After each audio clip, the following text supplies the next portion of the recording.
कानून वापसी के बावजूद किसान संगठनों में कंफ्यूजन है और पंजाब के किसान संगठन जाना चाहते हैं घर वापस, लेकिन राकेश टिकैत गुट अब भी एमएसपी समेत कुछ मांगों को लेकर आंदोलन पर अड़ा हुआ है।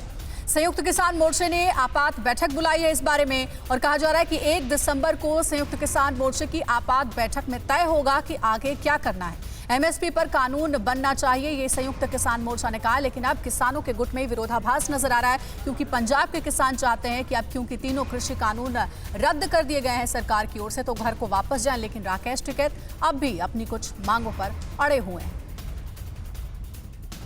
और इसी खबर पर ज्यादा जानकारी के साथ रजनीश हमारे सहयोगी हमारे साथ जुड़ गए हैं, उनका रुख करते हैं। रजनीश, किसानों के बीच विरोधाभास देखने को मिल रहा है। एक गुट ये चाहता है कि अब कानून चूंकि रद्द हो चुके हैं तो घर वापस जाए, लेकिन राकेश टिकैत अब भी कुछ मांगों पर अड़े हुए हैं। ऐसे में क्या निष्कर्ष निकलेगा आगे होने वाली बैठक में?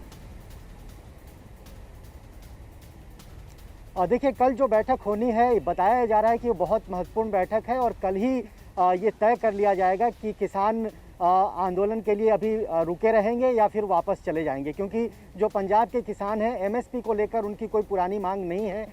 एमएसपी पंजाब में पहले से ही लागू है और पंजाब हरियाणा के किसानों को एमएसपी पे ही खरीद का लाभ उनको मिलता है।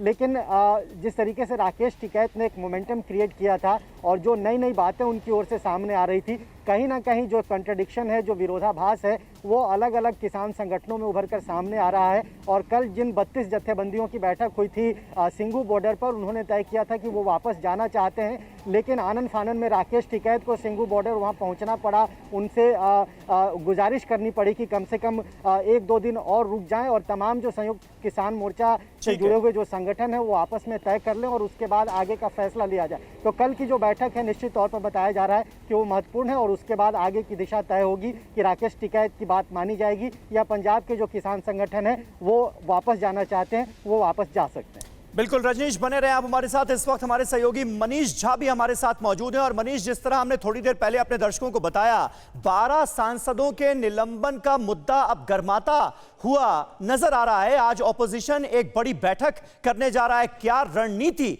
इस बैठक में बनाई जा सकती है, क्योंकि सबसे बड़ी कार्रवाई है ये अब तक की? जी हाँ, बिल्कुल। देखिए, और दरअसल इस मामले में दोनों पक्षों की अपनी अपनी दलीलें हैं।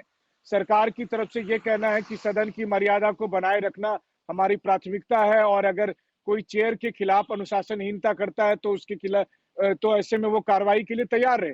लेकिन विपक्ष का कहना है कि अगर आप उस दिन को भी याद करें, 11 अगस्त को, जब राज्यसभा में विपक्षी सांसद हंगामा कर रहे थे, तो उस समय विपक्ष का कहना यही था कि बिजनेस एडवाइजरी कमेटी में जो तय हुआ था उससे अलग सरकार इंश्योरेंस बिल लेकर आ गई थी और साथ ही वो उन्हीं किसानों के मुद्दे पर बात कर रही थी जिनको लेकर कल जो है सरकार की तरफ से कानून वापसी का बिल लाया गया था। तो इन मुद्दों को, अगर वो जनहित के मुद्दों को उठा रही थी और उन मुद्दों को उठाने की सजा अगर उन्हें मिल रही है तो ये कैसा संसद में लोकतांत्रिक अधिकार उनका है। तो बहरहाल ये अपनी अपनी दलीलें हैं इन दोनों की, लेकिन निश्चित तौर पर इसके बाद ये आसार तो बन ही गए हैं कि अब संसद में जो ये शीतकालीन सत्र है तो इसमें कोई बहुत स्मूथली चलने वाला अब दिखाई नहीं दे रहा है। ठीक है मनीष, 2 बड़ी खबरों पर हमारे सहयोगियों ने जानकारी दी। शुक्रिया आपका पूरी खबर पर अपडेट देने के लिए।